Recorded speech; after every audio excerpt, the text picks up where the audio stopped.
7 cara meningkatkan rasa cinta tanah air. Cinta tanah air adalah perasaan yang timbul dari dalam hati sanubari seorang warga negara untuk mengabdi, memelihara, membela, melindungi tanah airnya dari segala ancaman dan gangguan.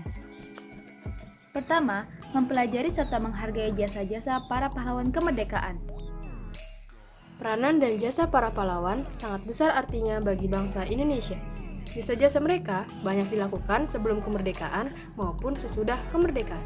Kini saatnya kita yang harus mempelajari dan menghargai jasa para pahlawan dengan cara belajar dengan sungguh-sungguh, mendoakan para pahlawan yang telah gugur, menganugerahkan gelar pahlawan nasional, serta mengabadikan nama pahlawan sebagai nama jalan, gedung, dan sebagainya. Kedua, menghormati upacara bendera sebagai perwujudan cinta tanah air. Cinta tanah air dapat dilakukan dengan berbagai cara. Salah satunya adalah menghormati upacara bendera. Banyak sekali manfaat dan nilai-nilai yang terkandung dalam upacara bendera. Di antaranya, mencerminkan ketertiban, menumbuhkan sikap kedisiplinan, menumbuhkan sikap kekompakan, dan yang terpenting, mencerminkan bahwa kita menghargai jasa para pahlawan.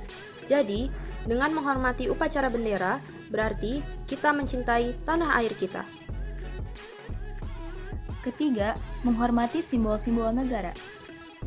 Indonesia memiliki beberapa simbol negara. Yang pertama, Lambang Garuda Pancasila. Lambang Garuda Pancasila dirancang oleh Sultan Hamid dari Pontianak dan disempurnakan oleh Soekarno. Burung Garuda sendiri melambangkan kekuatan, dan setiap nilai bulu memiliki makna tersendiri.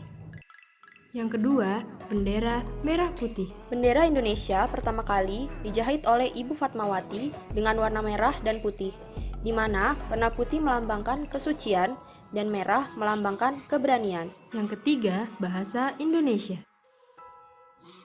Bahasa Indonesia pertama kali diresmikan sehari setelah proklamasi kemerdekaan. Bahasa Indonesia menjadi bahasa kebangsaan dan bahasa negara. Dan yang terakhir adalah lagu kebangsaan Indonesia Raya.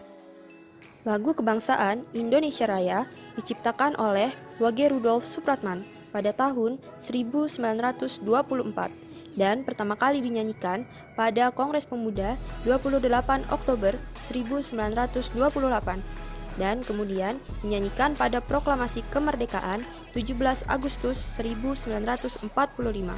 Hingga kini, lagu Indonesia Raya dinyanyikan pada setiap upacara bendera dan acara-acara kenegaraan.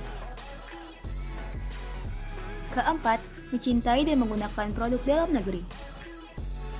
Dengan menggunakan produk dalam negeri, kita dapat memajukan pengusaha lokal dan dapat sejajar dengan pengusaha asing. Sehingga, produk dalam negeri dapat bersaing di kancah internasional dan mengharumkan nama Indonesia. Kelima, menggunakan bahasa Indonesia yang baik dan benar. Bahasa adalah alat pemersatu bangsa. Patutlah bila kita bangga menggunakan bahasa Indonesia. Namun, sekarang istilah asing mulai disisipkan ke dalam bahasa Indonesia. Dengan begitu, mereka merasa lebih pintar dan terlihat lebih mengikuti era globalisasi. Padahal, dengan menggunakan bahasa Indonesia yang baik dan benar, kita akan terlihat lebih berpendidikan dan lebih berwibawa, karena memperlihatkan identitas kita sebagai bangsa Indonesia yang mencintai bahasanya sendiri.